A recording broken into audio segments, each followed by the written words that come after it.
नमस्कार दोस्तों, मेरा नाम है विजय कुमार गिरी और मैं आप लोगों का हार्दिक स्वागत करता हूं अपने यूट्यूब चैनल जिसका नाम है सुगा क्लासेस फॉर एग्रीकल्चर। दोस्तों, आज मैं आप लोगों को फंडामेंटल ऑफ एंटोमोलॉजी के पहले लेक्चर को पढ़ाऊंगा, जिसमें मैं सबसे पहले आप लोगों को इसके बारे में कुछ बताना चाहूँगा कि एंटोमोलॉजी क्या है, ये किस शब्द से मिलकर बना है।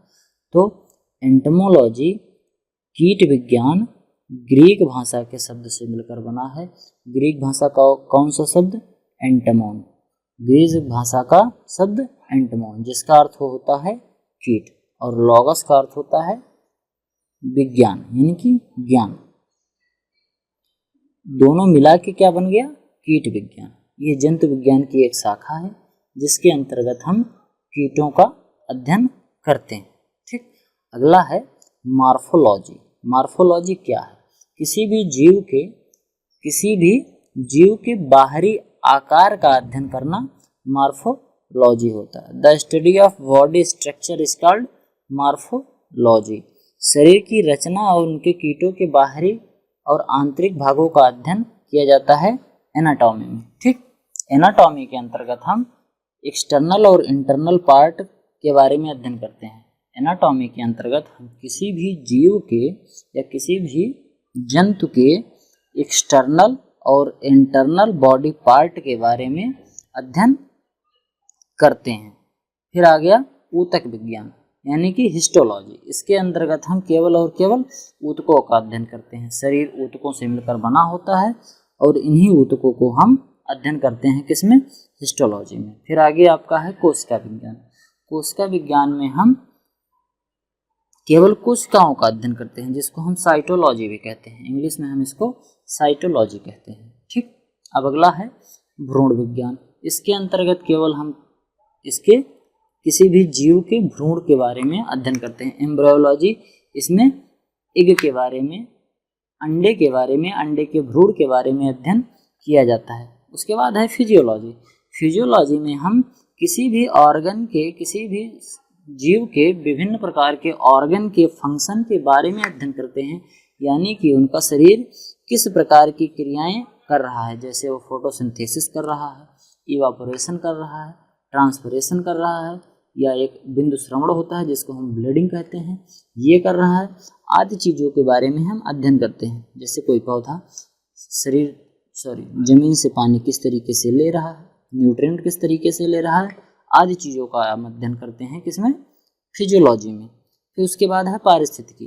किसी भी जीव का और उसके वातावरण का, किसी भी जीव का और उसके वातावरण के बीच जो पारस्परिक संबंध होता है, उसी का हम अध्ययन करते हैं किसमें? इकोलॉजी में। अब अगला है इंसेक्ट एंड देयर कैरेक्टरिस्टिक्स। कीट और उनके लक्षण। कीट मुख्यतः 3 भागों में बटा होता है। कीट का जो शरीर होता है 3 भागों में बटा होता है। पहला ये, दूसरा ये और तीसरा ये। हेड, थोरैक्स एंड एब्डोमेन, ये इनका तीसरा 3 भाग होते हैं। इसके बाद फिर क्या है? टांगें कई भागों में विभाजित होती हैं, यानी कि जो कीट के लेग्स होते हैं ये सेवरल भाग में डिवाइडेड होते हैं। 1, 2, 3, 4। इसके बारे में हम आगे बताएंगे कि कौन कौन से ये पार्ट हैं, इनके क्या नाम हैं। बस आज इतना केवल जानिए कि इनके टांग जो होते हैं, इनके पैर जो होते हैं, ये कई भागों में बटे होते हैं। फिर आगे क्या है? Phylum arthropoda. संघ आर्थ्रोपोडा क्या है, इसके बारे में हम कुछ जानेंगे। इसके सामान्य लक्षण इस प्रकार से हैं। ये जल, वायु, भूमि सब जगह पे पाए जाते हैं। कभी कभी ये परजीवी के रूप में भी पाए जाते हैं, जैसे मच्छर एक प्रकार का परजीवी जो बालों में जूं पाया जाता है, ये भी एक प्रकार का परजीवी है। इसके अलावा भूमि में, जल में और वायु में तमाम जगह पे ये पाए जाते हैं आर्थ्रोपोडा के जीव। इनका शरीर 3 स्तरों का बना होता है। इनका जो शरीर होता है कीट का, इस शरीर में ऊपर से नीचे की तरफ, यानी कि बाहर से भीतर की तरफ जब हम जाएंगे तो 3 मुख्य प्रकार के लेयर होते हैं। ठीक, अगला है इनका शरीर बाइलेटरल होता है, यानी कि बीच से अगर हम इसको फाड़ देंगे तो इनका शरीर 2 बराबर भागों में बट जाएगा। इनका शरीर खंडयुक्त होता है, इनका शरीर खंडयुक्त होता है, जैसे मैंने अभी कीट में बताया था। तो ये 3 भाग में बटे होते हैं। They are found everywhere, land, water, air and also as a parasite.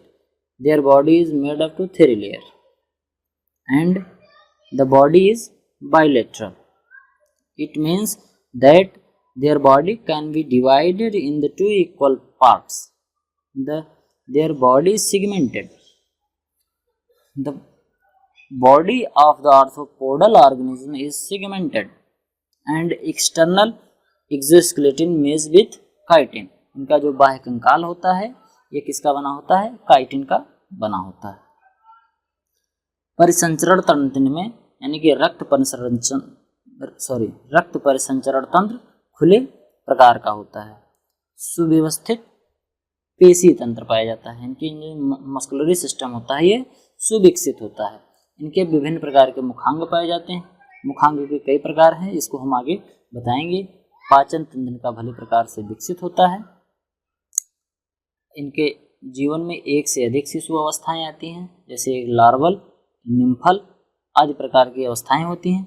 इनमें एक बहुत महत्वपूर्ण प्रक्रिया होती है मेटामॉर्फोसिस, जिसके बारे में हम आगे बताएंगे, जिसको हम रूपांतरण कहते हैं। रूपांतरण के बाद ये वयस्क बनते हैं। एक अंडे से एक वयस्क बनने में इनको मेटामॉर्फोसिस की कई स्टेज पार करनी पड़ती है, जिसको हम आगे बताएंगे। सीलिया जो होती है इसमें नहीं उपस्थित होती है। एक सर्कुलेटरी सिस्टम इसमें ओपन टाइप का होता है और इसमें वेल डेवलप्ड मसल सिस्टम पाया जाता है। डिफरेंट टाइप के माउथ पार्ट पाए जाते हैं। डाइजेस्टिव सिस्टम वेल डेवलप्ड होता है। One more infective stage is found in the life cycle of the becoming adult, यानी कि 1 से ज़्यादा शिशु अवस्थाएं इसमें होती हैं। जैसे जो लार्वा होता है ये भी एक प्रकार का शिशु ही होता है, और जो निम्फ होता है ये भी एक शिशु ही होता है। ठीक, तो ये दोनों क्या होते हैं? शिशु ही होते हैं किसी इंसेक्ट के। तो इसमें कई प्रकार के शिशु अवस्थाएं पाई जाती हैं। सीलिया इसमें एब्सेंट होती है। ठीक, इसके बाद संघ आर्थ्रोपोडा को 6 भागों में बांटा गया है। मैक्रोस्टोमाटा, एरेक्निड्स, क्रस्टेशिया, चिलोपोडा, डेप्लोपोडा और इंसेक्टा, जिसमें से ये 6 को हमको नहीं पढ़ना है। इसमें से जो कुछ महत्वपूर्ण हैं केवल हम उन्हीं के बारे में अध्ययन करेंगे, जिसमें से पहला है एरेक्निडा। एरेक्निडा के बारे में हम अध्ययन करेंगे क्योंकि ये महत्वपूर्ण है। मकड़ी इसी के अंतर्गत आती है। इनका शरीर और वक्ष जो होता है ये आपस में जुड़ा होता है। इनका शरीर यानी कि इनका जो सिर होता है और ये वक्ष जो होता है ये दोनों आपस में जुड़ा होता है। इसका ये उधर तो देख ही रहे हो पीछे है, लेकिन ये जो दोनों है ये आपस में ही जुड़ा है। इनके शरीर पर 4 जोड़ी टांगे होती हैं। इनका जो ये वक्ष होता है, इनके वक्ष पर ये 4 जोड़ी टांगे होती हैं। 1 2 3 4, 1 2 3 और एक ये नीचे से दिख रहा है 4 जोड़ी इसमें टांगे हैं। इनमें श्रृंगिका नहीं होती। श्रृंगिका एक सींग प्रकार की होती है, ऐसे सींग निकली होती है। आप तिलचट्टे में देख सकते हैं, बड़ी बड़ी उसमें श्रृंगिकाएं होती हैं। तो इसमें एरेक्निड्स में श्रृंगिका नहीं होती है। ये पृथक लिंगी होती हैं, यानी कि मेल और फीमेल दोनों अलग अलग रहते हैं। मकड़ियों को छोड़कर सभी मांसाहारी होते हैं। मकड़ी जो होती है शाकाहारी भी होती है और मांसाहारी भी होती है, यानी कि हम सर्वाहारी कह सकते हैं। लेकिन इसी मकड़ी को छोड़कर बाकी जितने होते हैं ये सब मांसाहारी ही होते हैं। Their head and thorax are interlinked.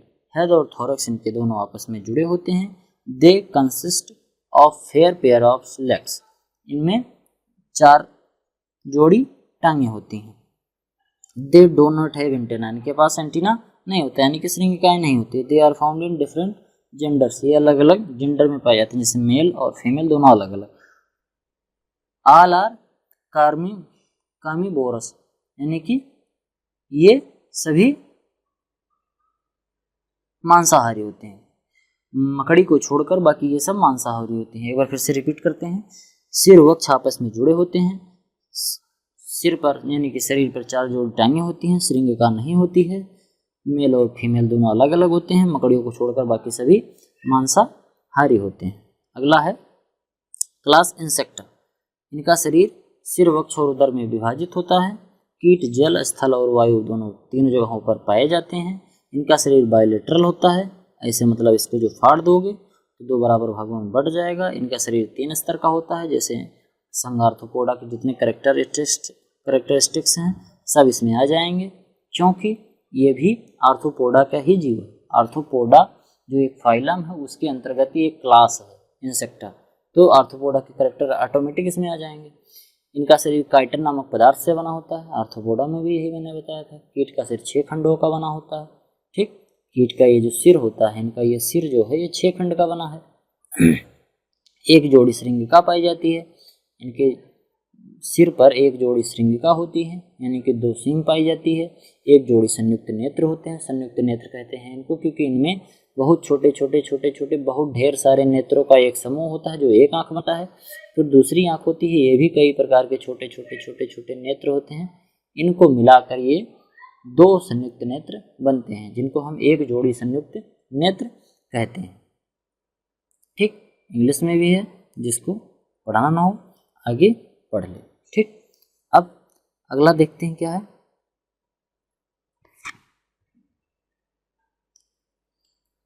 इनका वक्ष 3 खंडों में विभक्त होता है। ये सिर है, ये वक्ष है, ये उदर है। तो इनका जो वक्ष है ये 3 खंड में बटा होता है। इन्हीं तीनों पर 3 जोड़ी टांगें होती हैं, ठीक। प्रत्येक वक्ष के नीचे एक जोड़ी टांगें होती हैं। अगर एक वक्ष के नीचे एक वक्ष खंड के नीचे एक जोड़ी टांगे तो 3 खंड में बटा रहेगा, तो 3 जोड़ी टांगे, सीधी सीधी बात है। इनका जो उदर होता है ये 7 से 11 खंडों में बटा होता है, यानी कि ये 7 से 11 खंड में, ये 3 खंड में, ठीक। और ये ऊपर आगे वाला ये 7 खंडों में बटा होता है। ये पूरा इंसेक्ट है, ठीक। इसको ध्यान से आप लिख लीजिए, 7, 3 और 7 से 10, ठीक। यही होता है इंसेक्ट का शरीर। अगला क्या है, इनमें यकृत नहीं होता है, इनमें लीवर नहीं पाया जाता है, परंतु इसमें लार ग्रंथियां उपस्थित होती हैं। लार से ही भोजन पचाते हैं, इसलिए लार ग्रंथियां इनमें उपस्थित होती हैं। यकृत इनमें नहीं पाया जाता है। तंत्रिका तंत्र पूर्ण रूप से इनमें विकसित होता है। उत्सर्जन तंत्र जिसे हम मल्पेगियन ट्यूब्यूल्स कहते हैं ये भी उपस्थित होता है, यानी कि उत्सर्जन तंत्र होता है। नर और मादा दोनों अलग अलग होते हैं। Their thorax is made up with 3 segments. Their body part is divided in the one pair of legs is found in every 3 part of the thorax. Their abdomen is up to 6 to 11 segments. They don't have liver, but salivary glands are found. Nervous system is fully developed. Excretory organ known as Müllefian tubules, male and female, are found in separately. Thanks for attending my class. अगर आपको ये video अच्छी लगी हो तो कृपया मेरे channel को सब्सक्राइब करें, वीडियो को लाइक करें और ज़्यादा से ज़्यादा लोगों तक शेयर करें। आपके शेयर और सब्सक्राइब करने से मेरा मोटिवेशन बढ़ेगा और मैं इसी तरीके से और अच्छे वीडियो लाता रहूँगा और धीरे धीरे अपनी टीचिंग स्किल को भी बढ़ाऊंगा और प्रेजेंटेशन को भी और अच्छा करूंगा, जिसमें आपके सहयोग की बहुत आवश्यकता है। धन्यवाद।